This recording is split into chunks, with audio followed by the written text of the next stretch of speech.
Et merci à Horizon RH, dont j'apprécie beaucoup la manière dont vous offrez des formations, des espaces pour l'apprentissage des personnes.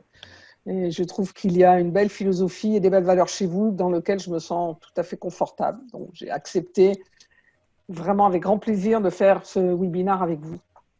Pour me centrer tout de suite sur l'orientation de ce webinaire, moi, ce qui m'a tout de suite intéressé pendant le moment où nous étions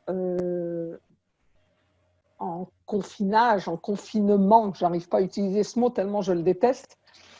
Ce qui m'a toujours intéressé, c'est comment est-ce que, lorsqu'on va sortir de ce temps-là, comment est-ce qu'on peut grandir avec nos expériences. Nous avons tous ici, vous et puis les gens que vous avez autour de vous, nous avons tous fait des expériences positives, difficiles, mais ce sont des sortes de richesses pour nous. Et lorsqu'on aura vraiment ouvert toutes les portes avec retrouver notre liberté sans danger, est-ce qu'on va pouvoir nous appuyer sur nos expériences pour grandir? Ou bien est-ce qu'on va, je mets le on de manière générale, hein, ou est-ce qu'on va tout enfermer dans une boîte et oublier, alors que nous avons plein de moments qui sont très riches. C'était ça l'idée que j'avais envie de proposer aux personnes. Je suis depuis très très longtemps très intéressée par le stress. Le stress parce que la vie est pas toujours facile pour les personnes. Le stress dans les relations, le stress au travail, le stress à cause d'un souci qu'on a avec un membre de notre famille qui est malade, le stress parce qu'on vit dans une grande ville ou le stress parce qu'on vit complètement à la campagne sans personne autour. Enfin, on a mille raisons d'être stressé.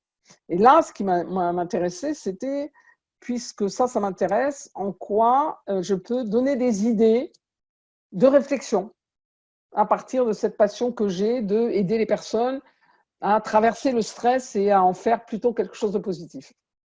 Alors, je vais vous proposer une petite promenade. On fera des arrêts de temps en temps pour que vous ayez le temps de réfléchir. Et comme a dit Karima, si vous voulez poser une question ou donner un avis, vous avez votre petite place pour ça. Alors, ce que je propose, c'est nous allons nous questionner sur l'expérience du confinement, à la fois parce que attendez, il y a le bandeau qui me gêne là, voilà. À la fois ce confinement ou cette expérience, on l'a vécue de manière isolée et aussi parce qu'elle a été partagée. Ça dépend de l'environnement dans lequel on a eu à vivre ça. Certains d'entre vous sont peut-être seuls, d'autres sont peut-être avec une famille nombreuse, d'autres sont peut-être avec un jardin, d'autres un appartement. Voilà. Donc, c'est quoi notre expérience par rapport à ça? On va aussi pouvoir identifier nos manques et les besoins qu'on a ressentis. C'est extrêmement important. Si on a vécu des manques, ça veut dire que ce sont vraiment des choses qui nous coûtent quand on ne peut pas les nourrir, et les besoins aussi. Bien évidemment, si nous pensons à nos manques et à nos besoins, les autres que nous allons retrouver dans notre vie dite normale auront eux aussi traversé un sentiment de manque parfois et de besoin qui n'a pas été satisfait parfois. Ce qui m'intéresse aussi, c'est comment on va pouvoir renouer le lien quand on va ouvrir notre porte et revenir dans le monde dit normal. Comment on va renouer nos liens avec la famille, les amis, les collègues, les clients. C'est une expérience particulière de ne pas avoir vu quelqu'un pendant 2 mois, 3 mois, peut-être par Internet, peut-être par téléphone, peut-être pas du tout. Comment est-ce qu'on va renouer le lien avec toutes ces personnes?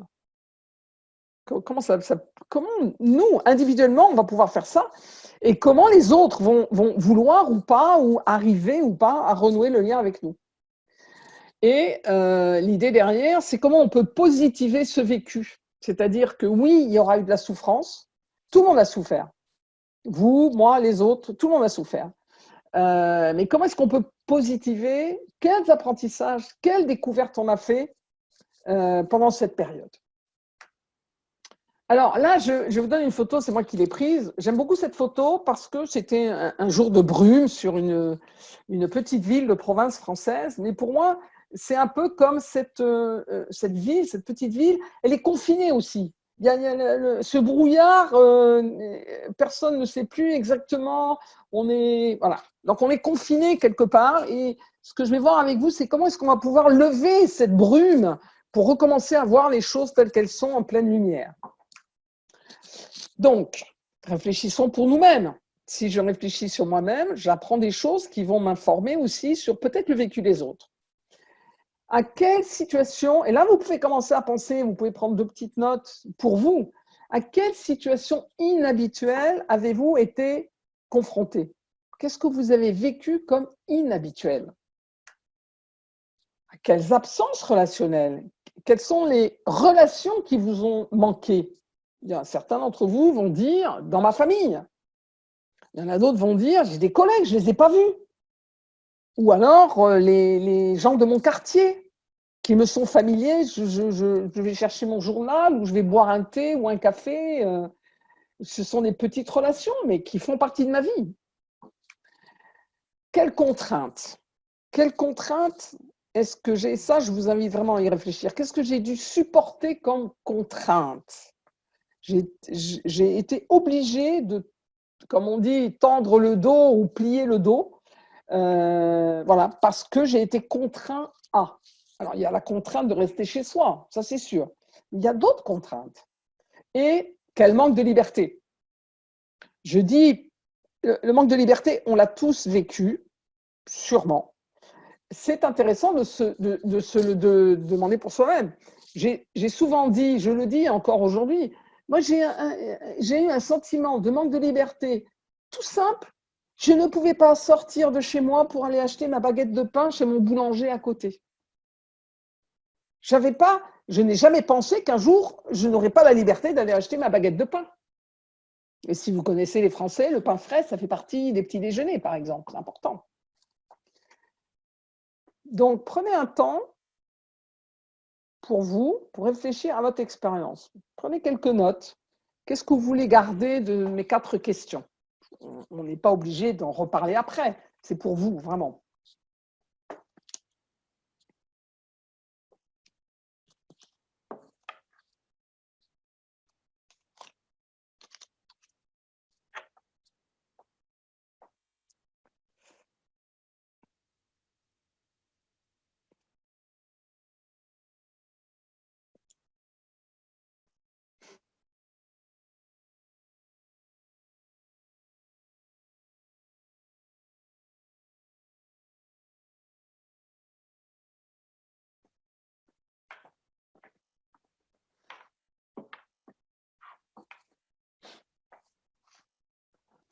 Alors, moi, je veux bien, Karima, que tu me lises quelques réponses, comme ça, tout simplement.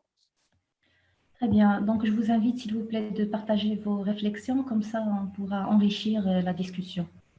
Ce que nous partageons nous donnera une idée quand on retrouvera les autres, que peut-être ils ont vécu ça. Peut-être leur situation inhabituelle, c'était celle-là. Peut-être leurs contraintes, c'était celle-là. Pas les miennes, mais les leurs. C'est pour ça que c'est un partage qui est intéressant.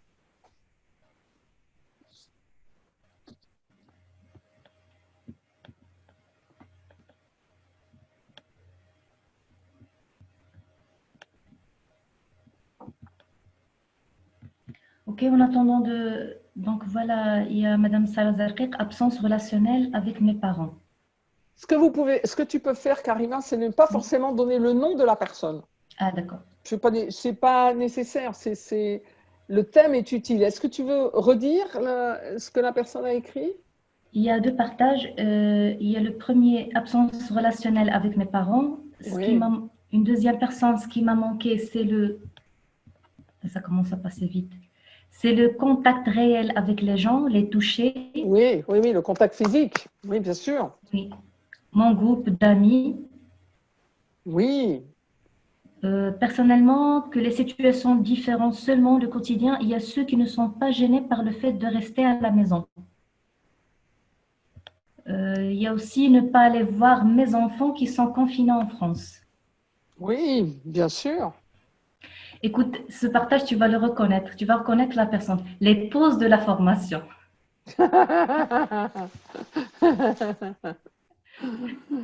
Oui, quand Contact social. être ensemble et prendre un thé ou un petit gâteau ensemble pendant la formation, oui. Alors, contact social, la famille, situation inhabituelle, hospitalisation soudaine de ma mère dans ces conditions de confinement.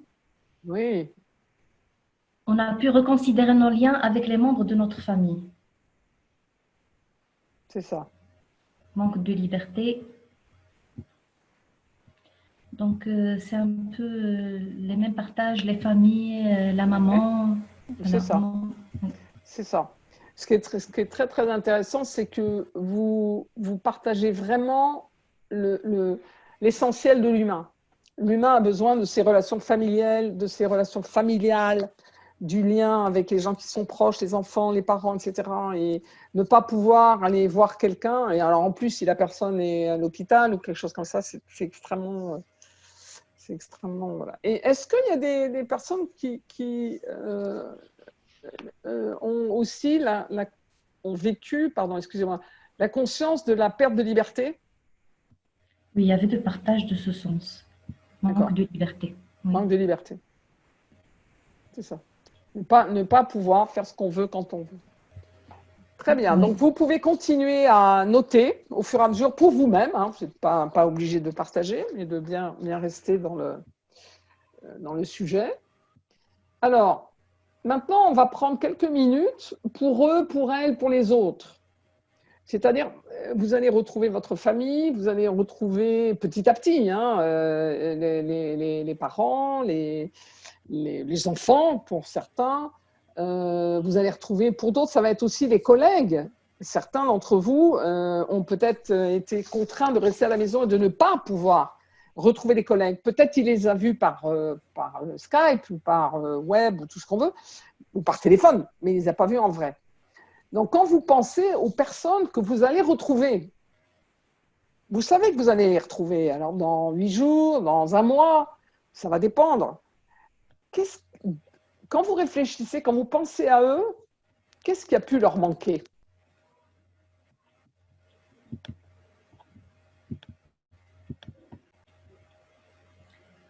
Il y a quelqu'un qui a écrit moi. Oui, bien sûr. C'est notre ami de la pause qui a écrit mon beau visage. Donc, ma présence. Oui, Donc, il y avait ces trois partages, moi, mon beau visage, ma présence. d'accord, très bien. Moi, j'ai une petite fille qui a 12 ans. Ce qui lui manque, c'est les câlins. Être pris dans les bras, je le sais. Des fois, elle pleure. Elle pleure pas devant moi parce que elle ne veut pas me rendre triste. Mais quand je pense à elle, je sais que ce qui lui a manqué, c'est les câlins. Avec moi. Oui. Il y a d'autres personnes qui ont écrit ben, les mêmes manques, C'est la ça. liberté également, le contact, le lien. C'est ça. Donc on se retrouve avec les mêmes choses qui est au cœur de notre sujet. Et dans le monde du travail, par exemple, ça peut être le lien, mais quand ce sont des collègues qui sont un peu plus éloignés, ce qui a pu leur manquer aussi, c'est le rythme familier. Je vais au bureau le matin, je dis bonjour au gardien, je dis bonjour à la secrétaire, je m'installe à mon bureau, etc. Et je suis obligée de travailler chez moi, c'est pas pareil. On peut aussi manquer la structure de ses journées de je pars de la maison et je vais travailler. Qu'est-ce que vous en pensez?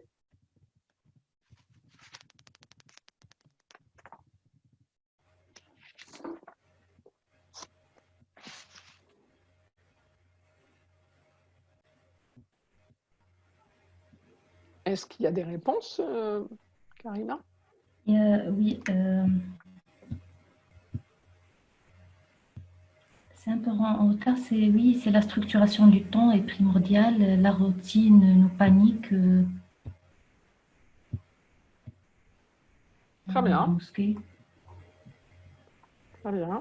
Ça prend un peu de temps avant de Oui, c'est s'afficher. pas un problème. C'est dommage que je puisse pas le voir, mais voilà. Il y a un partage tout à fait. Autant il y a ceux qui aiment travailler seuls, mais il y a ceux qui ont besoin de présence humaine. Oui, oui, Il y a et on une n'est autre, pas tous pareils là-dessus, effectivement. il y a une autre personne qui a écrit ce qui me manque, c'est les 6 éléments de la structuration du temps. Oh, ça c'est quelqu'un qui est très très bien formé à l'analyse transactionnelle. C'est ton élève, Christine. Je vais en parler de ça. Ok. Alors, on peut continuer à avancer. Donc, je suis vraiment toujours occupée à comment est-ce que je peux prendre soin de moi et comment je peux aussi penser aux autres. Parce que c'est une histoire, nous et eux, nous et elles. Donc, comment ont-ils pu vivre l'isolement, le travail à distance? Quelles ont été les absences, les manques, les besoins? C'est ce que vous avez dit, vous avez déjà répondu à ces questions.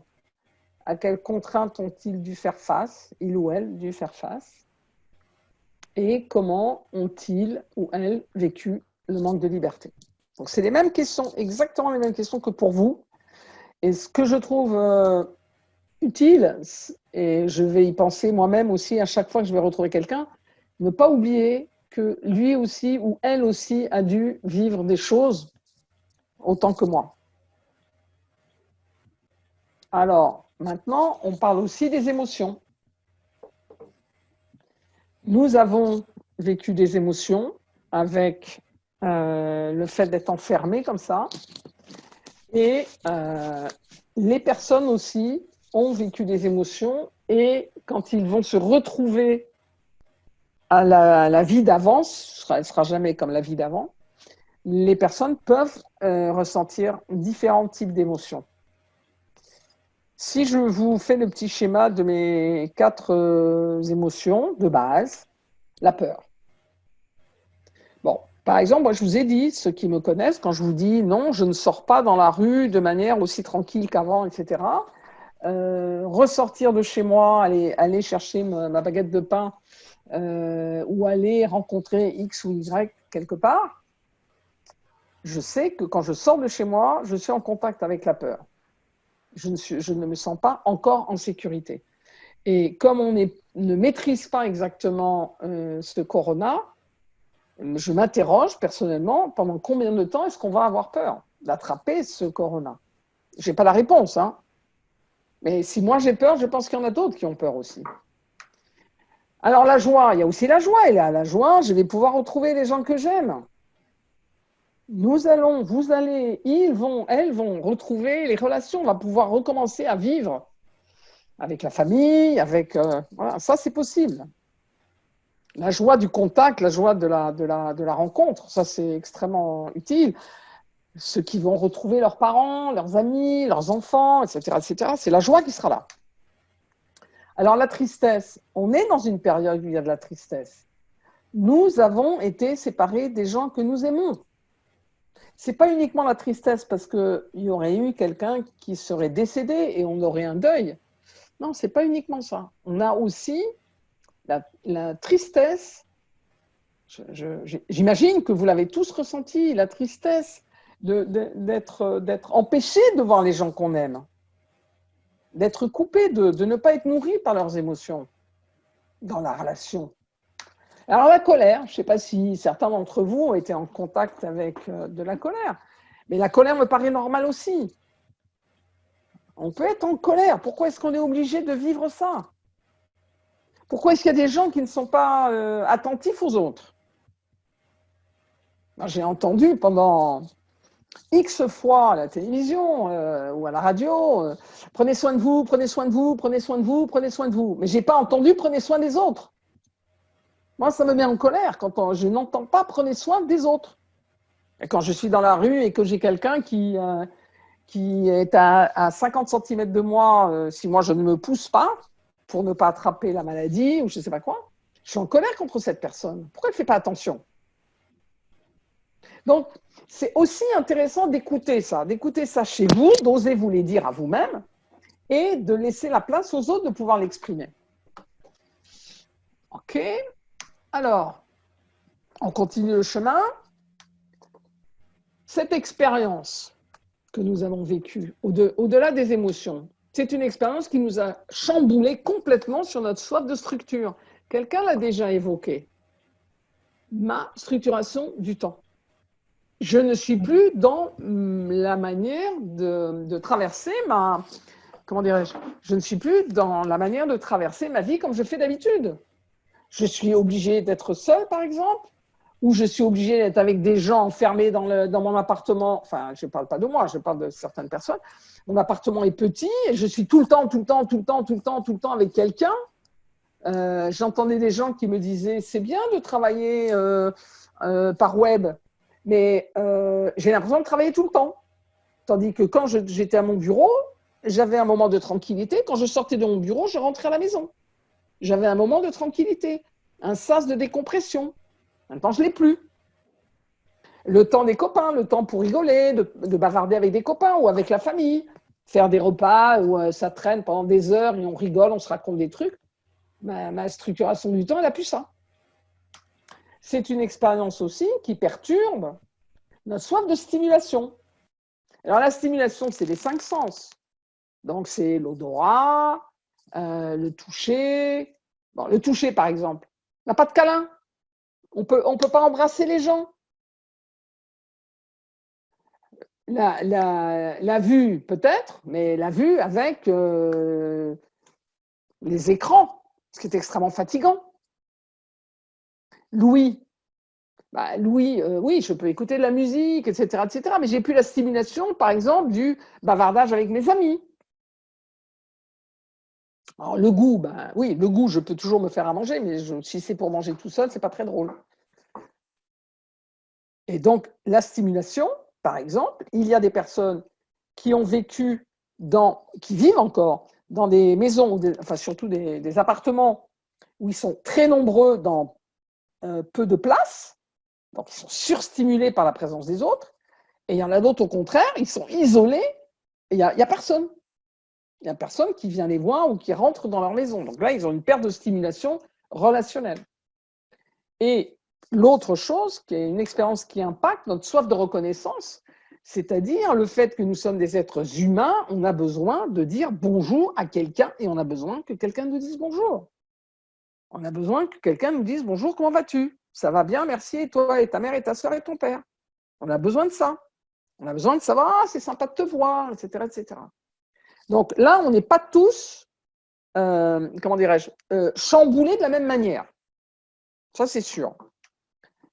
Pour la structuration du temps, on a des temps de retrait.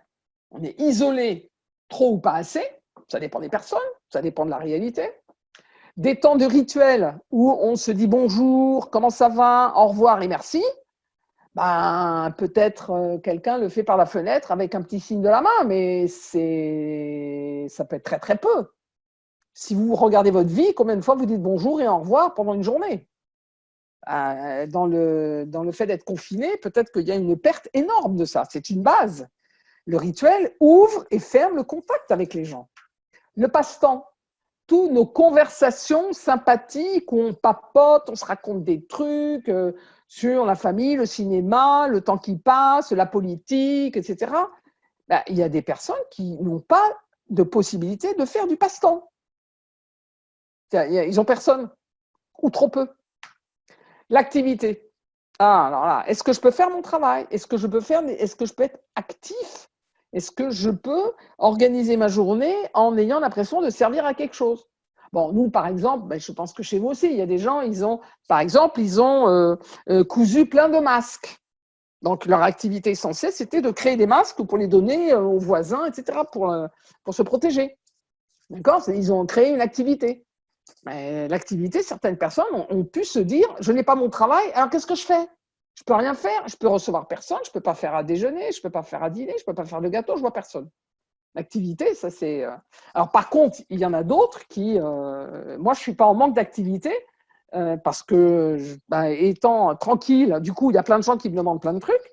Donc, c'est très bien, j'ai absolument pas le temps de m'ennuyer, mais c'est toujours la même nature d'activité.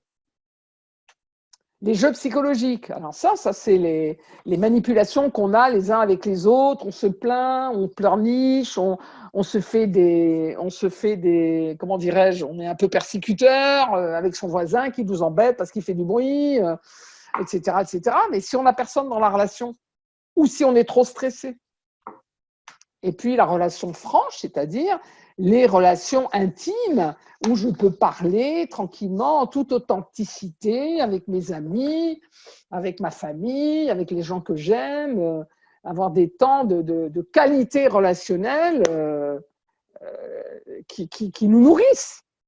Là, on peut être sûr, vous, moi et les autres, on est tous perturbés dans notre structuration du temps. Je me souviens d'une personne qui était dans notre formation d'ailleurs à Tanger, qui a dit « j'ai perdu ma structure ». Je ne sais pas si vous vous souvenez, la personne, je demandais comment ça va en ce moment, et la personne a dit « j'ai perdu ma structure ». C'est-à-dire que toute son organisation classique, c'est à quelle heure il se lève, à quelle heure il prend son petit déjeuner, à quelle heure il va travailler, comment est organisée sa journée, étant obligé de rester à la maison, la structure est perdue. Alors les enfants ont eu énormément… Nada a levé la main. Oui, Nada veut quelque chose ?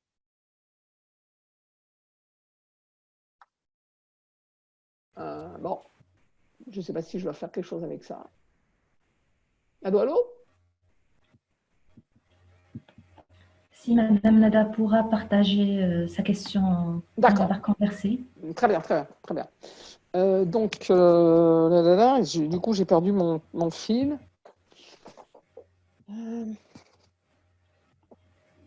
Nous étions dans les relations franches. Oui, ou la perte de structure. Oui, c'est ça. Ça veut dire que quand quelqu'un a une vie organisée par son travail, par obligation d'être à telle heure, à tel endroit, de faire tel truc, quand la personne est obligée de rester à la maison, elle est vraiment perturbée parce qu'elle manque de structure. Il y en a d'autres, ils le vivent un peu mieux. Ça dépend des personnes. On n'est pas tous fait pareil, heureusement. Alors, la stimulation, ou je suis surstimulé, ou je suis sous-stimulé. Il y a des personnes, comme cette femme dont je vous ai mis la photo, elle est à la maison, il n'y a personne. Personne ne vient la voir, personne ne lui téléphone, personne elle ne peut pas sortir pour aller faire ses petites courses. Donc, un déficit de stimulation. Donc, la stimulation, c'est vraiment le grand écart entre surstimulé et sous-stimulé. Donc, on va arriver à un petit moment de break. Les marques de reconnaissance. La petite fille qui nous dit coucou. Combien d'entre nous ne voient plus la petite fille qui fait coucou parce qu'elle nous voit quelque part ? Les cadeaux, les bouquets de fleurs, les gentillesses que les gens nous font quand ils nous voient ? Ou serrer la main ? Ou bien quelqu'un qui nous envoie un signe un peu négatif ? Oui, bon, on n'a plus ça. Ce sont des signes que nous nous envoyons les uns les autres. Apporter un bouquet de fleurs, apporter un gâteau, apporter, je ne sais pas quoi, moi, une bouteille de vin ou ce qu'on veut. Ce sont des signes de reconnaissance que nous avons. Là, on est obligé de se débrouiller tout seul avec notre reconnaissance. Donc, les signes de reconnaissance, ils peuvent être physiques. Et là, il y a un grand manque. Les câlins, serrer la main, par exemple, faire la bise, prendre dans les bras. Verbal ou non verbal, se dire les choses. Bon, peut-être on peut se le dire avec le web, ça c'est possible, mais enfin bon, c'est pas pareil. Positif ou négatif, ouais, mais au moins quand on me dit quelque chose, même si on me dit quelque chose de négatif, on m'a dit quelque chose. Et c'est un besoin vital. Donc, par rapport à là, on va faire un arrêt pour vous, par rapport à la soif de structure, par rapport à la soif de stimulation, par rapport à la soif de reconnaissance, qu'est-ce que j'ai appris, découvert ou compris sur mes besoins et mon mode de fonctionnement ? Et quelle stratégie j'ai développée pour y remédier ? Comment j'ai fait ?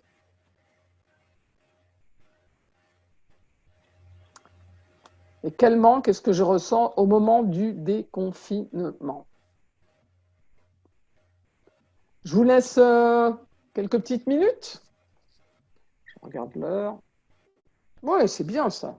On va pouvoir discuter. En attendant que les réponses s'affichent, il y avait quelques partages. Par exemple, ce confinement a été trop violent pour les tout petits qui ne comprennent pas vraiment ce qui se passe. Petit, ah oui, c'est terrible. Oui, Il y oui, avait- c'est terrible pour les petits-enfants parce que eux aussi, ils ont complètement perdu la structure. Ils ne comprennent pas, ils sont dans un monde qu'ils ne comprennent pas. Oui. Il y avait un autre partage. Je me demande également si nous étions réellement séparés de nos proches. Cette notion reste à l'appréciation de tout un chacun. Je suis en contact, excusez-moi, je suis en contact chaque jour avec ma famille, mes amis et collègues, sauf que, faute de conditions, euh, nous ne pouvons pas avoir de contact physique. Et donc, ce contact physique est-il vraiment nécessaire dans toutes les relations humaines? C'est une vraie question. C'est fondamentalement une vraie question. Comment dirais-je, la plus grande punition qu'on fait pour les prisonniers, par exemple, c'est on dit, on a une expression, on les met au mitard. Ça veut dire on les met dans une pièce où ils vont être tout seuls et ils ne verront plus personne. C'est-à-dire on les coupe, alors qu'en prison déjà c'est compliqué, mais on les coupe de toute stimulation d'autres humains. Donc après, si on observe par exemple quand le bébé arrive sur Terre, les expériences qui ont été faites par des chercheurs spécialisés dans les stades de développement des enfants, ce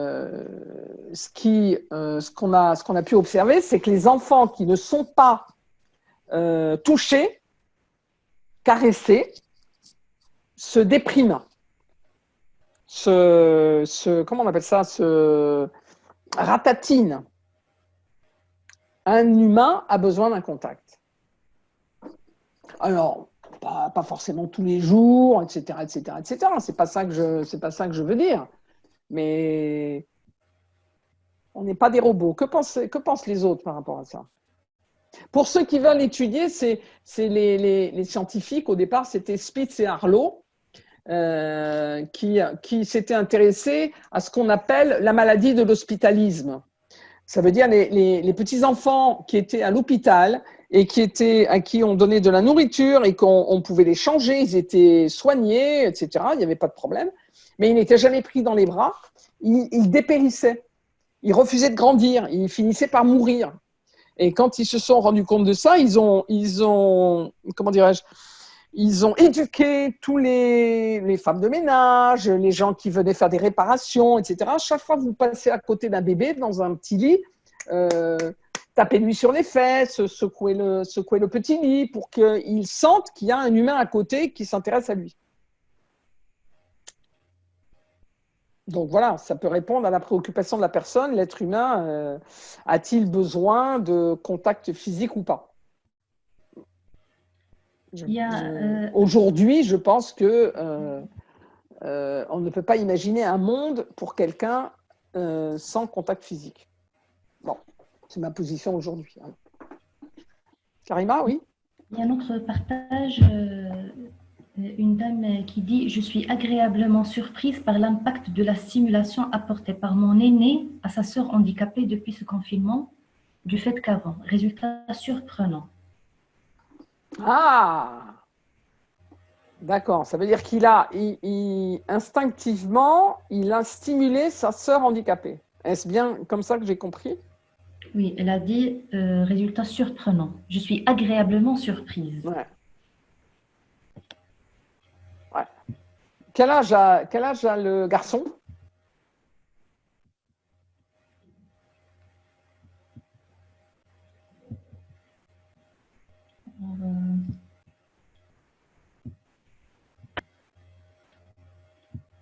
La réponse pas encore affichée.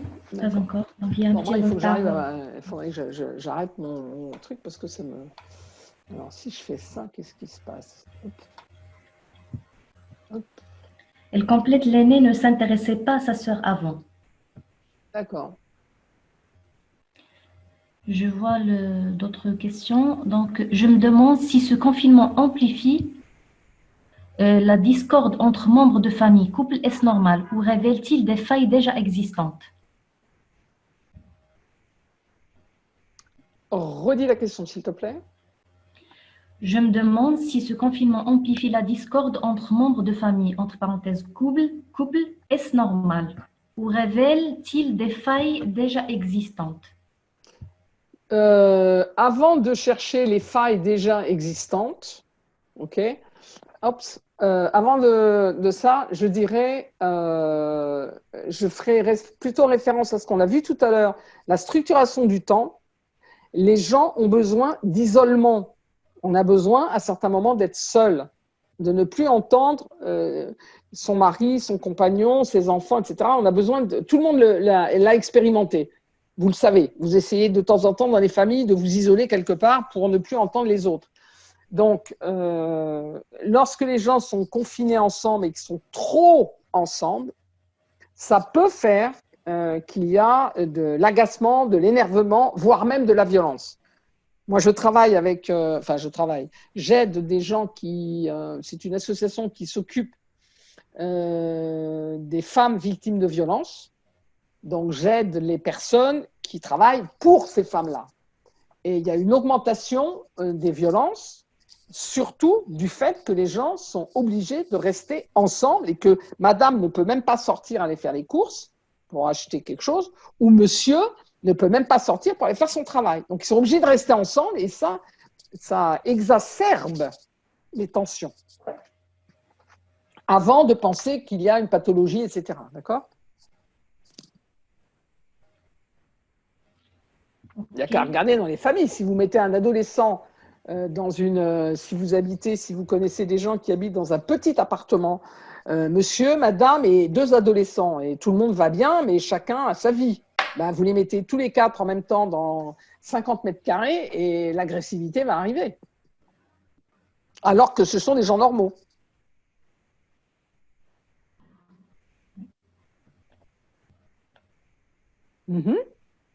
D'autres partages, je ne sais pas ce qui me manque réellement. J'ai l'impression que je m'adapte assez bien, mais j'étais un peu isolée bien avant le confinement. J'ai l'impression que c'était la suite logique des choses.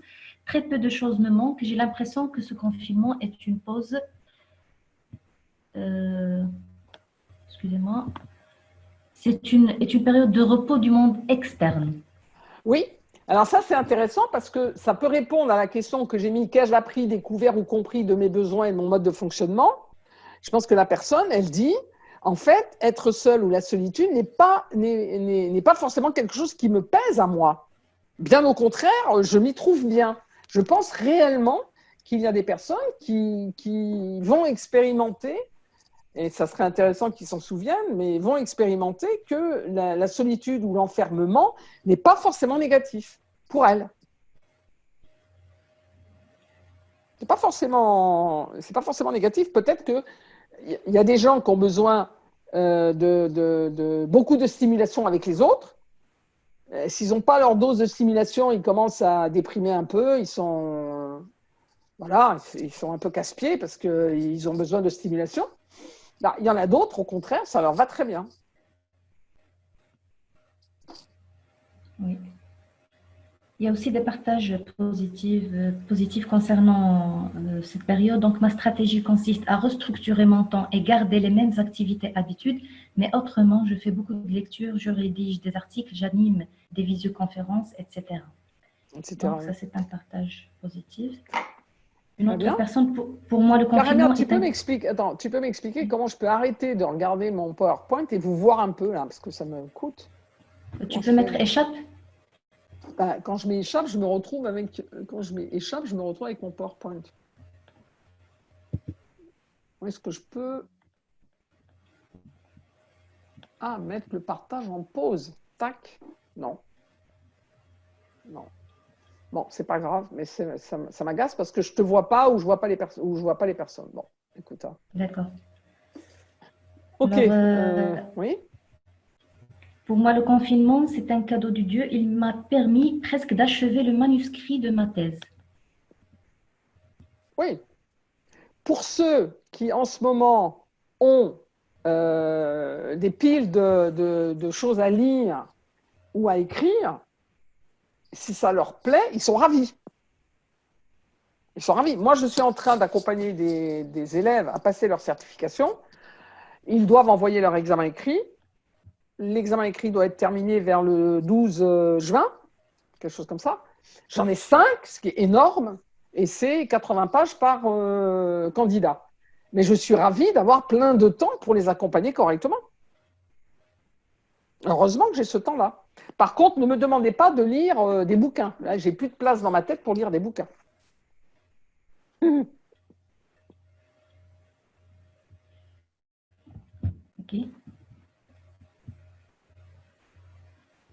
Il y a pour moi, mes enfants, le confinement, c'est un beau cadeau.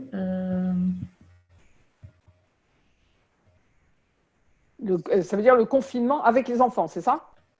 Exactement. Oui. J'ai beaucoup entendu ça aussi. Il y a des familles qui ont d'une certaine manière, pas redécouvert, mais découvert combien passer du temps avec les enfants était un cadeau. Tout à fait. Alors, est-ce que certains ont trouvé quelques stratégies? Par exemple, moi, mes amis m'ont manqué, donc j'ai inventé le Skype Café. Donc, il y a un jour donné, à cette heure-là, à une heure particulière, tous les amis qui veulent me retrouver au café se branchent, comme on est en train de faire avec vous ici, en Zoom. On le fait en Skype. Donc, une heure fixe. Tous les copains qui veulent rejoindre, alors on est chacun chez soi avec notre tasse de café, mais c'est notre Skype Café. Est-ce que certains ont créé des stratégies pour remédier au manque? Oui, il y a des partages. Il y a quelqu'un qui a écrit Zoom Ftour.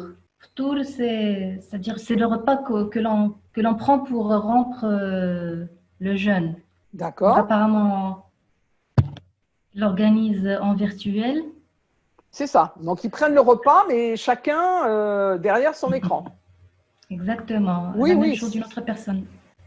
c'est excellent ça. Excellent, oui. Avec la famille, on fait maintenant des rencontres Skype. Très bien. Donc nous organisons des Zoom café, Zoom anniversaire. Donc dans le même sens, des réunions familiales virtuelles sur WhatsApp, des méditations ensemble. Oui. Team anniversaire, Skype famille après le repas tour. Donc Oui, ma fille, ça rejoint elle m'a fait un beau cadeau. les Elle idées. m'a organisé avec sa prof de gym de la gymnastique par Skype une fois par semaine pour des gens de ma génération. Donc, on a nos 20 minutes de Skype gymnastique pour des gens de ma génération. On est dans toute la France, on est dans des endroits complètement différents, mais on fait notre petit gym ensemble. J'ai trouvé ça génial. C'est drôle, c'est génial. Oui.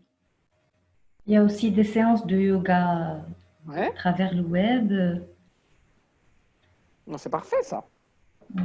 Très Donc bien. apparemment, il y a plein d'activités, D'accord. soit Oui, oui, sur c'est ça. Zoom, soit sur WhatsApp. Voilà, c'est ça. C'est ça. C'est ça. Mais quelqu'un disait tout à l'heure, est-ce que le contact pour l'humain est important? Il y a eu l'anniversaire de ma petite fille. Donc, on a organisé un anniversaire avec tous les membres de la famille tout autour de la France. Hein. On était, je ne sais pas combien, on devait être 6 Skype en même temps. Alors, elle était très contente. Chacun avait prévu un gâteau avec des bougies. On a soufflé les bougies ensemble. On a chanté Joyeux anniversaire. On a fait tout comme il faut. On lui a montré la photo du cadeau qu'on ne peut pas lui envoyer parce que la poste ne marchait pas. Elle était ravie. Et quand elle a fermé, elle a éclaté en sanglots. Elle a dit à sa maman, mais je voulais être avec eux. Je voulais les bisous. Donc, elle a été très heureuse et en même temps, elle est rentrée en contact avec le manque physique vraiment, quoi. OK, continuons. Effectivement, il y avait un petit Ouais, commentaire. Tout ça, c'est bon, mais le contact réel manque beaucoup. voilà, voilà, c'est ça. Ce qui veut dire que quand vous retrouverez les gens, n'oubliez pas ça, que pour eux aussi, ça leur a manqué. Le contact réel. Voilà. Alors, on continue un petit peu. Alors après, voilà, ça c'est, on va sortir. Ça aussi, c'est une photo que j'ai prise à l'occasion du drame parisien de Charlie Hebdo. Mais l'idée, c'était, on était tous ensemble, on voulait vraiment partager un moment unique de solidarité entre nous. Place de la Nation, une grande place à Paris. Et c'était une foule, comment dirais-je, chaleureuse, hein, pas du tout, il n'y avait pas d'agressivité, on vivait un moment de solidarité entre nous. Donc c'est un peu, je prenais ça comme image pour nous quand on va sortir, qu'on va pouvoir enfin sortir sans craindre d'être malade. Alors, comment retrouver les autres? Peut-être il y en a certains qui ont commencé à retrouver, mais comment retrouver les autres? Alors, il va y avoir différentes réactions possibles. Vous allez voir, soit vous, soit les autres, hein, vous allez voir des réactions émotionnelles. Les gens vont, la première chose qu'ils vont avoir envie de vous raconter, c'est ce qu'ils ressentent. Soit parce que vous leur avez manqué, soit parce qu'ils veulent vous raconter ce qu'ils ont vécu émotionnellement. Ça, c'est une porte d'entrée pour certaines personnes. Il y en a d'autres, ils vont vous partager des choses qui sont liées à la pensée. Ils vont vous raconter ce qu'ils ont imaginé, et pourquoi on aurait dû, on n'aurait pas dû, et pourquoi on a eu cette information, et on aurait dû, et ils auraient dû s'organiser autrement, et est-ce qu'on sait vraiment la vérité, est-ce qu'on nous dit tout, et les politiques n'ont pas fait ce qu'il fallait. Enfin, vous allez avoir des gens qui vont vous raconter pendant des heures leurs opinions sur cette période. Et alors, est-ce qu'on saura vraiment jamais la vérité avec les Chinois, vous comprenez, nanana. Voilà. Ça, vous allez en entendre parler pendant longtemps. Des gens vont apporter des jugements. Et pourquoi on nous demande de mettre des masques? Et on devrait nous les offrir. Et alors, on est obligé d'en mettre, mais on n'a pas l'argent pour. Enfin bon, je ne sais pas comment ça se passe chez vous, mais en France, il y a des grands scandales au niveau des masques. Alors, il va y avoir aussi, j'en ai deux d'un coup, physiologique. Des gens, ils vont vous raconter leurs insomnies, leurs maux de ventre, leur tension dans le dos, leur tension ici, leur tension là, etc., etc. Voilà, ils ont grossi ou ils ont maigri. Et puis, il y en a d'autres, c'est des manifestations comportementales, d'agitation. Alors, les deux extrêmes, je vous ai mis les deux extrêmes. D'un côté, le repli, et de l'autre côté, l'agitation. Donc, des gens ont eu des comportements d'agitation, voire même quand ils vont vous en parler, ils vont être tout à fait dans l'agitation aussi. C'est des personnes qui peuvent déborder un peu dans leur comportement, un peu trop expansif. Et alors, complètement de l'autre côté, c'est le repli, des gens qui se sont repliés sur eux, renfermés sur eux, et qui ont même du mal à retrouver le contact. Et ils peuvent avoir du mal, même si vous les voyez, vous allez leur dire bonjour, ou demander comment ça va, ils vont être en énergie basse, un peu enfermés. Ça n'a pas été bon pour eux d'être enfermés comme ça. Hein. Ça n'a fait que renforcer le repli. Alors, à nous d'accueillir ces personnes avec les différentes manières. Alors, d'un côté, ils vont avoir besoin d'exprimer la joie de se voir, d'autres le besoin de reconnaissance, l'autre le besoin de stimulation. Donc, d'un côté, il faut comprendre les réactions que j'ai décrites au-dessus, et de l'autre côté, il faut accueillir sans jugement les différentes manières que chacun aura d'exprimer la joie, le besoin de reconnaissance et la soif de stimulation. Alors, pourquoi je vous dis ça? C'est que en famille, c'est pas compliqué, je pense. Vous connaissez, vous allez vous en arranger, je pense, relativement bien. Mais quand vous allez revenir dans le monde dit normal, le travail, etc., est-ce que j'ai, moi, la disponibilité d'accueillir la manière dont l'autre veut s'exprimer? Ou est-ce que je veux passer le premier? Est-ce que j'ai plus besoin que l'autre de parler de ce que moi j'ai envie de parler? Et c'est difficile. Et c'est difficile de s'auto-réguler. Mais si on ne se pose pas la question avant, peut-être qu'on va être maladroit quand on va retrouver les autres. Je pense que vous allez voir, à un certain moment, vous allez peut-être percevoir que votre interlocuteur est trop envahissant et que vous avez l'impression de ne pas pouvoir dire, vous, ce que vous avez envie de dire. C'est ça que je passe comme message à ce moment-là. Alors, quelques pistes.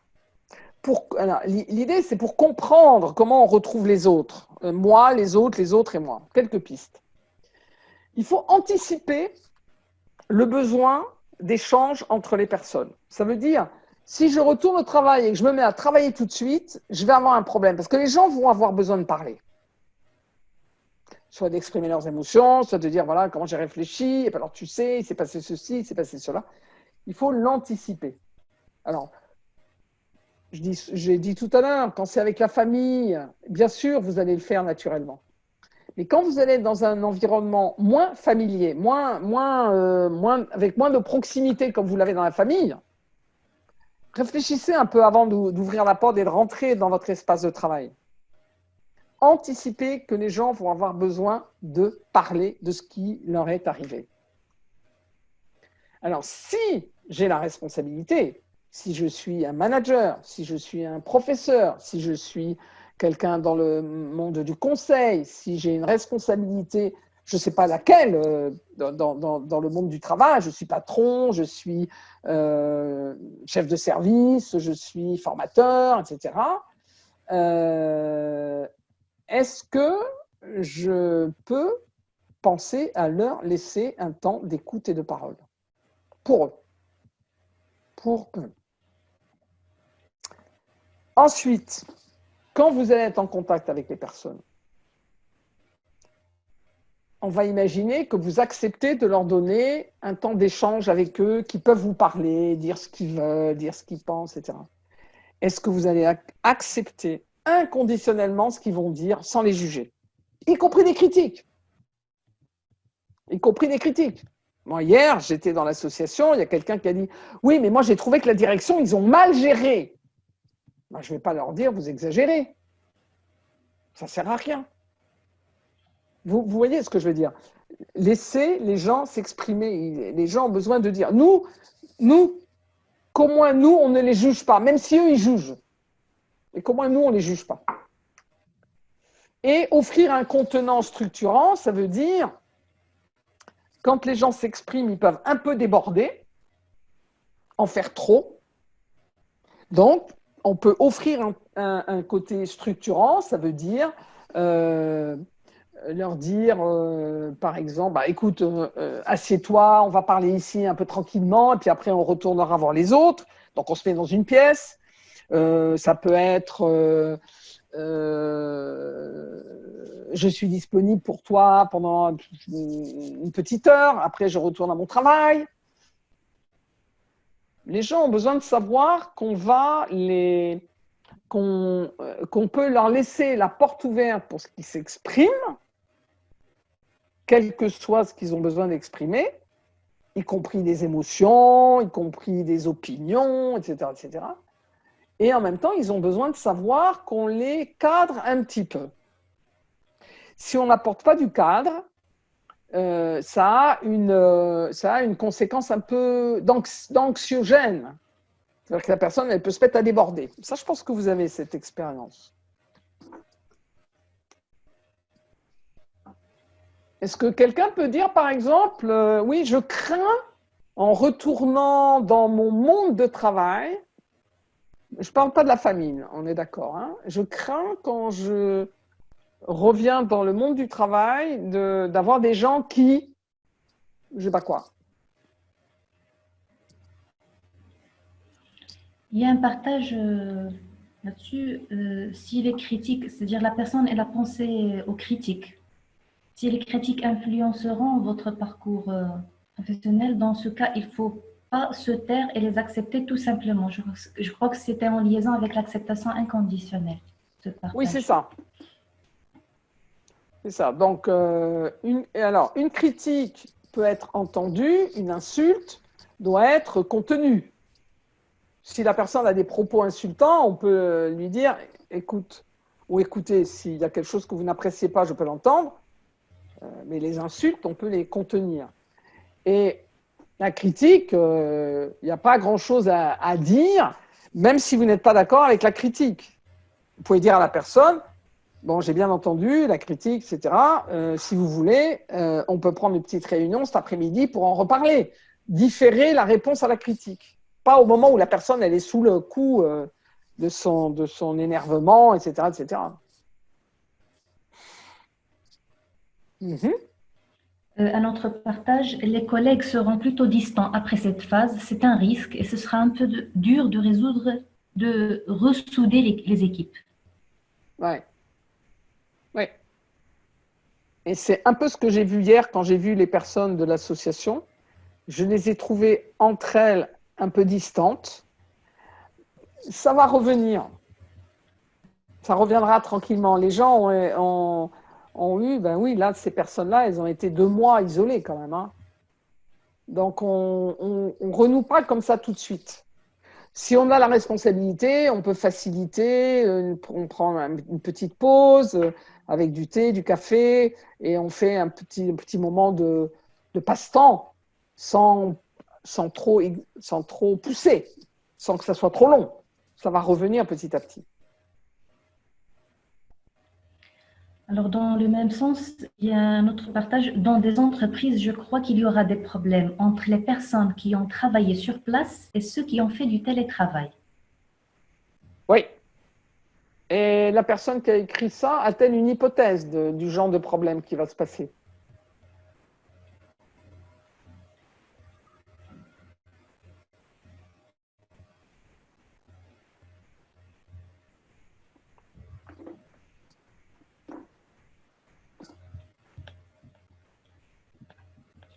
Excuse-moi, Christine, je crois que j'avais un petit problème de connexion. Tu as posé une question? Oui. J'ai dit, est-ce que la personne peut dire quelle hypothèse elle a du problème qui va se poser? Ah, d'accord, d'accord. Donc, en attendant sa réponse, il y a notre partage. Je crois au retour au monde du travail que je ne pourrais pas supporter les gens autour de moi et les entendre. Ah oui, Euh, au début, il va falloir, oui, il va falloir petit à petit s'habituer. hmm. Mais on peut dire à la personne, excusez-moi, j'ai besoin de temps.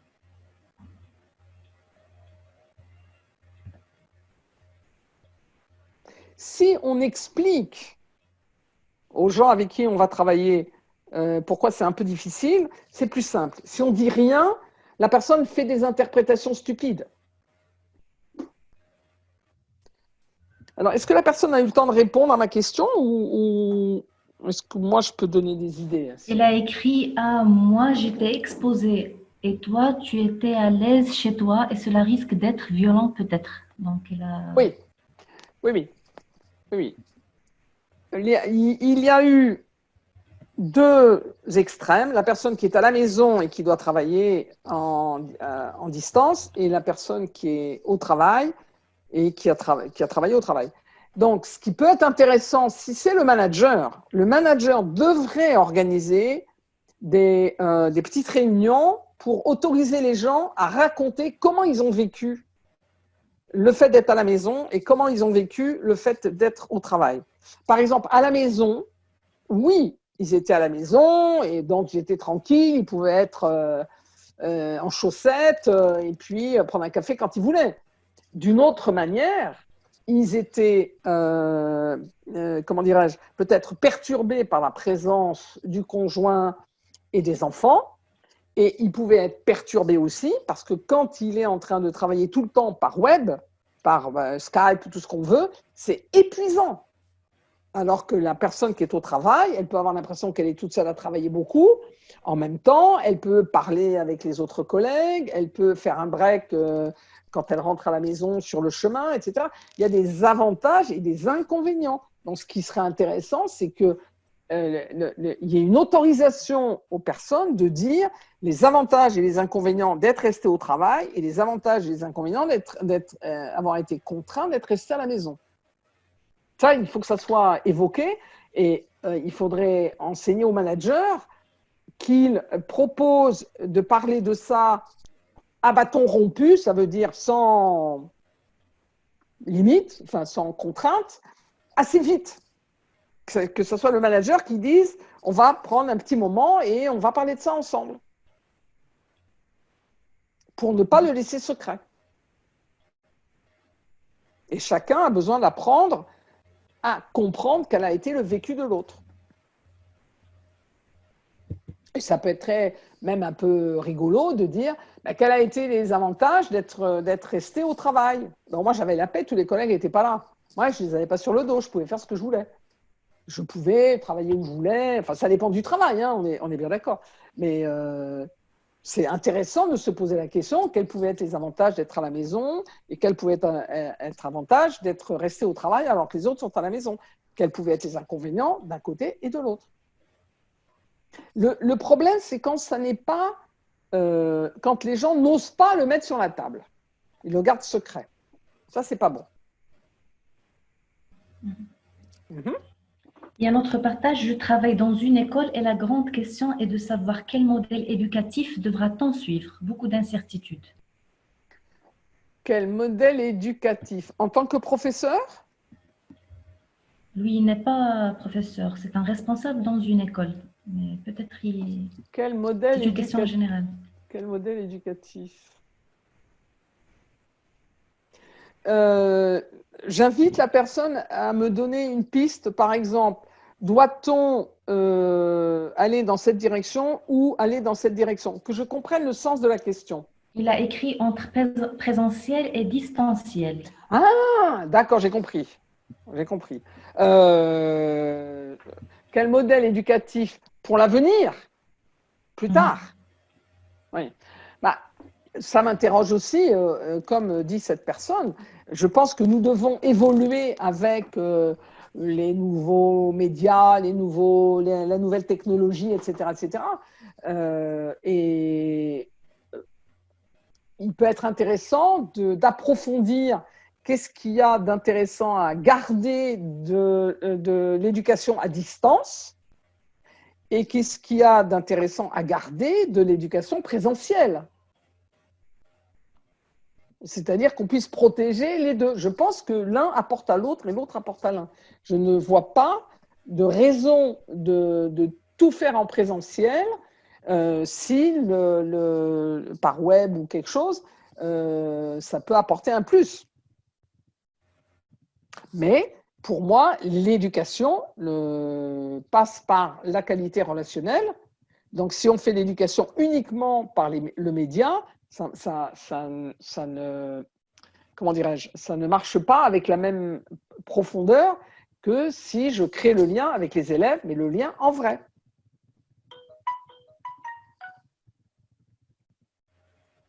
Je pense que nous devons avancer avec les choses d'aujourd'hui.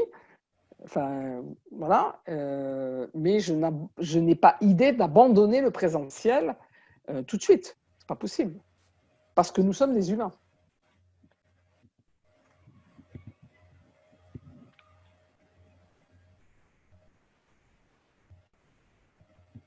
Encore un commentaire et après j'avance. Un partage, un collègue du travail qui était très bavard et paradoxalement plus silencieux et zen lors de nos réunions virtuelles. On lui fera remarquer ça en rentrant pour ne pas s'accaparer tout le temps alloué. Alors, si on lui fait remarquer, il faut le féliciter à ce moment-là. Il faut le faire comme on repère une compétence. Enfin, pour lui donner envie de continuer, il faut lui montrer une compétence que vous avez appréciée, que vous avez vu qu'il était capable de faire ça et que vous avez apprécié. Il ne faut pas le mettre en contrainte. Mais oui. Mais en même temps, je pense qu'il y a des personnes qui sont très perturbées par les discussions à plusieurs par web ou Skype, etc. C'est très compliqué. On n'a pas la même liberté d'expression. Mais bon, si vraiment il a montré qu'il est capable de faire ça tout en restant actif, efficace, etc., il faut lui donner comme compétence. Alors,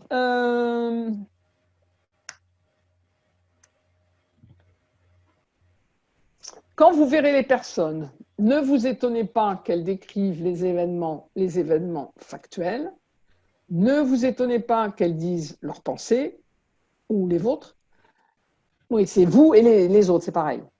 On a besoin de parler du factuel, on a besoin de dire ses pensées, on a besoin de dire ses réactions émotionnelles et on a besoin de partager ses expériences. Bon, c'est un peu ce que j'ai dit tout à l'heure, donc je veux avancer sur la case d'après. Voilà. Alors ça c'est aussi une photo que j'ai prise, que j'adore. Si je sors du confinement, que je me suis posé toutes ces questions, que j'ai commencé à réfléchir sur mes besoins, mes stratégies, leurs besoins, leurs stratégies, mes émotions, leurs émotions, mes comportements, etc., etc. J'ai une vision plus nette par rapport à ce que je vous l'image que je vous avais montrée tout à l'heure du village qui était sous la brume. Ça commence à être plus net maintenant. Moi, je pourrais dire aujourd'hui, quand je sors de chez moi, ce n'est pas encore aussi net que ça. Hein. Il y a encore des tas d'endroits où c'est un peu flou, parce que je ne sais pas comment se comportent les personnes, ou je ne sais pas comment les choses… Mais ça avance. Alors, qu'est-ce que je vais pouvoir garder? Ça, c'est intéressant. Professionnellement, qu'est-ce que j'ai découvert et que je veux garder ou approfondir? Bon, par exemple, la personne qui vient de s'exprimer sur l'autre qui est capable de rester silencieux, bah oui, j'ai vu. Et moi, qu'est-ce que j'ai découvert et que je veux garder et approfondir? Qu'est-ce qui est important pour moi et pour les autres? À quoi vais-je être vigilant pour la suite de notre relation? Je pense que toutes les zones de souffrance, toutes les zones de manque ou toutes les zones que vous avez particulièrement appréciées, ne les perdez pas. Vraiment. C'est avec ça que vous allez construire derrière. Quelle place, quel lien, quelle modalité de travail choisir? Dans quelle place, quel lien, quelle modalité de travail choisir? Au niveau personnel, avec ma famille, avec mes collègues, avec les personnes qui m'entourent. Qu'est-ce que je veux garder?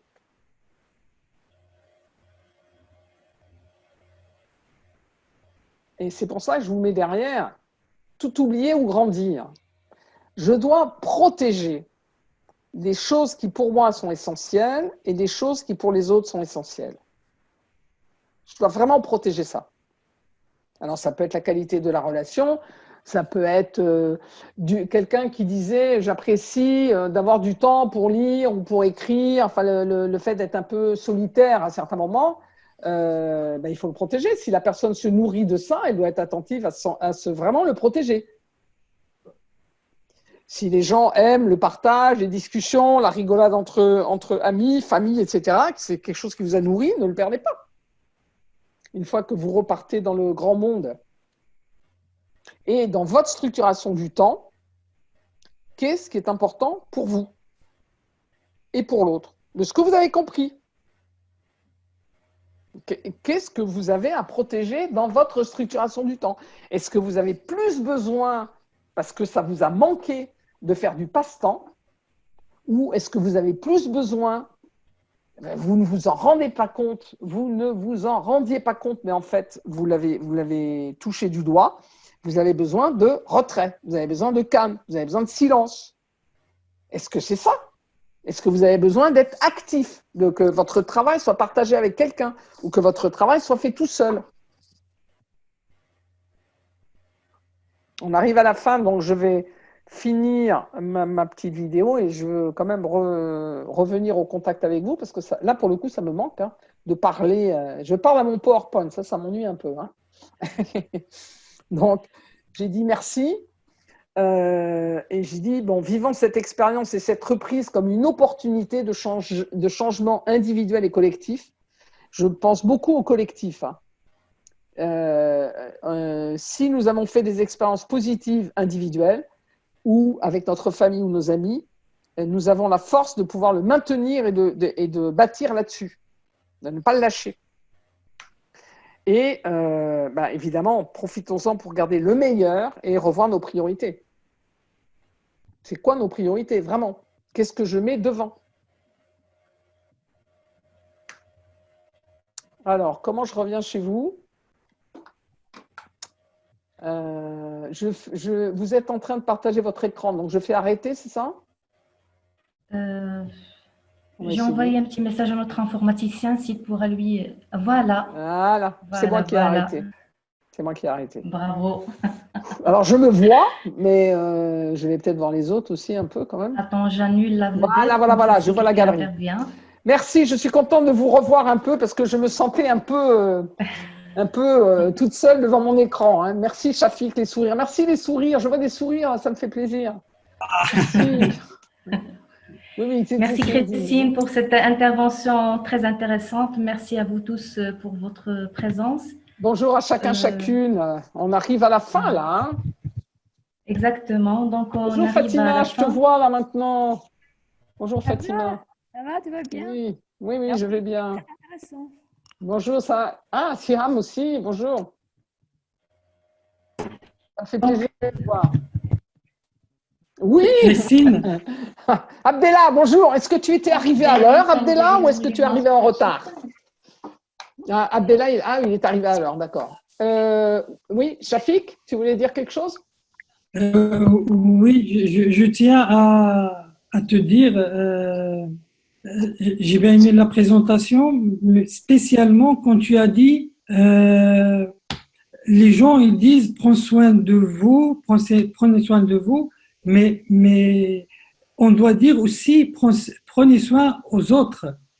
Ouais. Et moi, une réflexion que j'aimerais bien partager avec vous et aussi avec les amis présents, que on va sortir de confinement après une bonne période de séparation. Chacun de nous, il a vécu l'introspection avec l'introspection et aussi énormément de réflexion. Il a refait leurs priorités. Ils ont refait leurs priorités.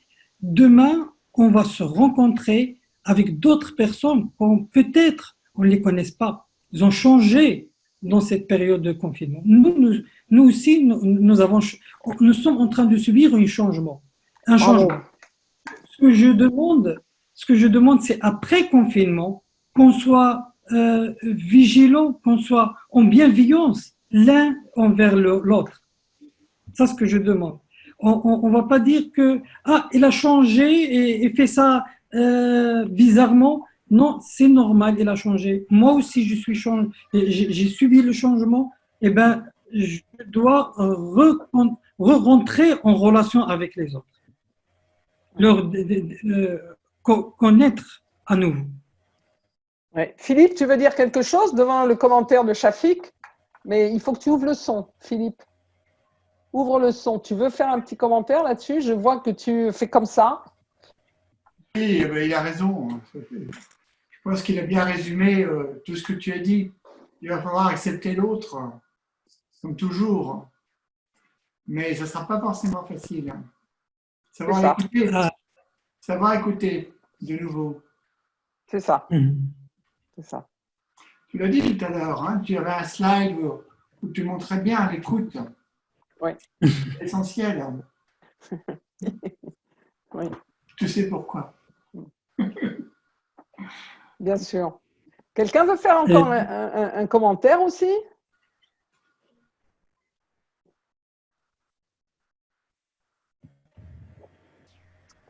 Abdellah? Karim veut faire un commentaire. Ah, Karim. Karim, oui, oui. Karim. Oui, Karim. D'accord, Karim, non, je t'écoute. J'allais pas parler, je vois qu'Abdallah me refile la patate, pas de souci. Non, je pense que c'était très intéressant. Effectivement, on a tous pendant… Parle un peu plus fort. Vous m'entendez là? Voilà. D'accord, très bien. Non, je redis toujours la même chose. C'est qu'en fait, il y a un an de cela, on aurait écrit ce script, on aurait dit c'est de la science-fiction. Personne ne s'attendait à qu'on se retrouve du jour au lendemain dans ce nouveau monde. Et là, on y est. On s'y habitue un petit peu, on s'y habitue malgré nous. Et en même temps, il y a des problèmes, effectivement, parce qu'on ne peut plus sortir comme on veut, on ne peut plus faire ce qu'on veut. Et je pense que c'est le début de quelque chose qui peut se reproduire. C'est moi qui ai parlé d'école, parce que je travaille dans une école. Et donc, question par rapport au modèle futur, est-ce que ça va être hybride, un mélange de présentiel, distanciel? Mais c'est clair que on s'est déjà dit entre nous que ça peut se reproduire. C'est arrivé une fois, ça peut revenir, ça peut être une autre épidémie. Donc voilà, il faut prendre ça avec un peu de philosophie et ne pas s'attendre à ce que du jour au lendemain, tout ça, ça va passer à la trappe et on va retrouver la vie d'avant. La vie d'avant, il y a un avant Covid et un après Covid-19. Et voilà. Ouais. Merci.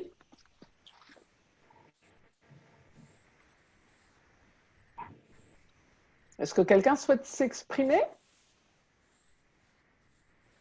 Bonjour, Madame Christine. C'est Najwa. Ah, bonjour Najwa. Ça va? Ça va, Bon, merci, ça va. de ma part, personnellement, je risque de m'habituer au confinement parce que le séjour à la maison va commencer à me plaire, surtout avec les enfants et le mari. Donc, le souci que j'ai à ce moment présent, c'est le déconfinement parce que ma famille va me manquer énormément. Et j'ai découvert des moments que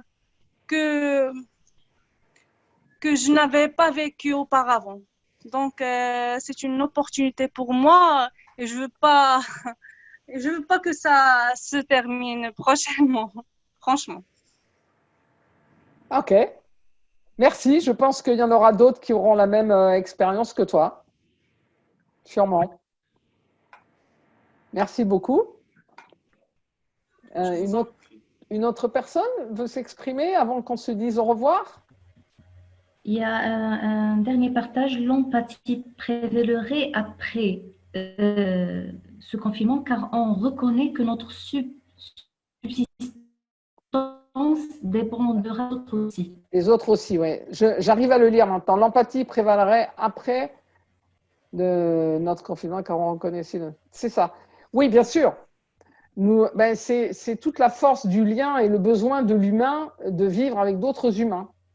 Donc, on a besoin de l'empathie des autres et si nous, on fait montre d'empathie, c'est-à-dire que si on sait montrer aux autres notre empathie, ça va circuler. Et on a tous besoin de ça d'une manière ou d'une autre, même si nos expressions, notre mode comportemental n'est pas le même. Mais profondément, on a le même besoin. Donc, sur ce, je crois on arrive à la fin de ce webinaire. Je remercie. J'ai un partage. J'ai un partage. Ok, Abdellah, je t'écoute. Oui. Il n'y a pas de pause, Abdellah. Non, je ne veux pas parler de pause. C'est que la chose que j'ai constatée dans ce confinement, c'est qu'il y a une sorte d'organisation de priorités. Si je parle de moi-même, il y a plusieurs choses que je pensais que je ne peux pas me passer d'eux, mais maintenant je vis sans eux. Aller au café, par exemple, voir les matchs de foot. Il y a beaucoup de choses qu'on croyait ou qu'on voyait comme nécessaires ou importantes, mais c'est avéré que l'important, c'est manger. L'important, c'est le contact qu'on a avec les gens. Ici, on voit les partages qu'on a fait. On parle que de contact, que des autres et des... Voilà. Merci. Merci Abdellah. C'est une manière très très simple de nous rappeler que notre base, c'est les autres, mais la relation. Et le match de foot, on s'en fout. C'est vrai. mais on va reprendre après. C'est ça. C'est ça. Ouais. Merci Christine. Je t'en prie. Je veux remercier vous tous, les personnes que je connais et les personnes que je ne connais pas. Je suis très honorée de votre présence et j'espère que ça a alimenté votre réflexion. Et voilà, à suivre un jour dans je ne sais quel endroit, peu importe, mais je sais que certains, je vais les retrouver et d'autres au hasard. Très prochainement. Très prochainement, oui. Tu nous manques. Merci Shafik, merci les amis de là-bas. Et merci Philippe par ta présence. Ça m'a fait plaisir de voir que tu étais là. Mais si tu coupes le son, on ne t'entend pas. Hein, donc, Mais je coupe le son pour ne pas embêter les autres. Non, tu n'embêtes pas les autres. Ils sont honorés que tu sois venu. Avec plaisir, oui, Avec bien plaisir. sûr. Ça, tu peux en être sûr, je les connais, ils sont honorés que tu sois venu. Merci à chacun, à chacune. Bye bye. Et Merci bye bye. Christine. Je veux juste, excusez-moi, je veux juste appeler Bien sûr. deux Qui parle? On n'entend rien, Karima. informations. Karima, on n'a rien entendu. Avant de quitter le webinaire, je veux partager deux informations. Oui. La première, c'est que la prochaine formation avec Madame Christine sera le 27-28 juin et le 4-5 juillet. C'est le module de base de l'analyse transactionnelle, c'est-à-dire la certification 101. Donc, si vous avez bien sûr besoin d'informations, vous avez tous nos coordonnées. Et puis, la deuxième information, c'est que le prochain webinaire de Horizon sera ce jeudi, Inch'Allah, avec M. Omar El-Khairi, sous le thème la prise de poste en GRH et coaching, entre GRH et coaching. Donc, à vos agendas et à très bientôt, Inch'Allah. Merci à vous tous pour votre présence. Alors, rendez-vous au 101 pour ceux qui n'ont jamais fait d'analyse transactionnelle. Je vous retrouverai avec grand plaisir. Et pour les autres… pas pour moi. non, et pour les autres… J'ai déjà avancé, Abdullah. À la suite de la formation. Au revoir. Au revoir. Chacun. À vous tous et merci. Au revoir. Merci. Merci. Merci. Ciao, ciao.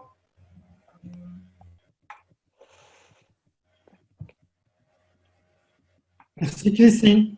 Merci, Shafik. À bientôt. Bientôt. Je t'ai pas oublié, hein. Je sais. C'est dans ma liste. Et moi, j'attends toujours. Merci Christine, c'est Salima.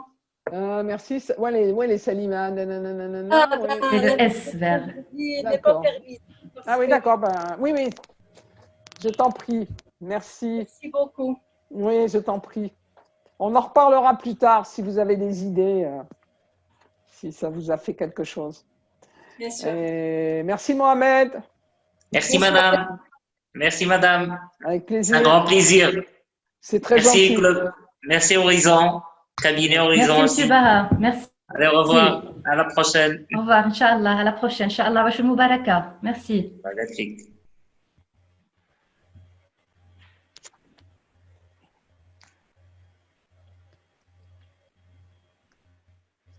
Ah, il y avait Nora qui était là? Oui, il y a Nora, il y a Ibrahim, Oui. Selima. Il y avait plein d'élèves de l'analyse C'est ça. transactionnelle. On a eu une formation aujourd'hui de la PNL et on a dû reporter la formation pour être aujourd'hui avec toi. C'est-à-dire tout le monde demandait le report de la formation. Oui, moi aussi. Bon, ben, je vois que vous voulez rester pour faire de la conversation tranquillement, c'est ça? Je demande à notre informaticien de fermer là. Ah, d'accord.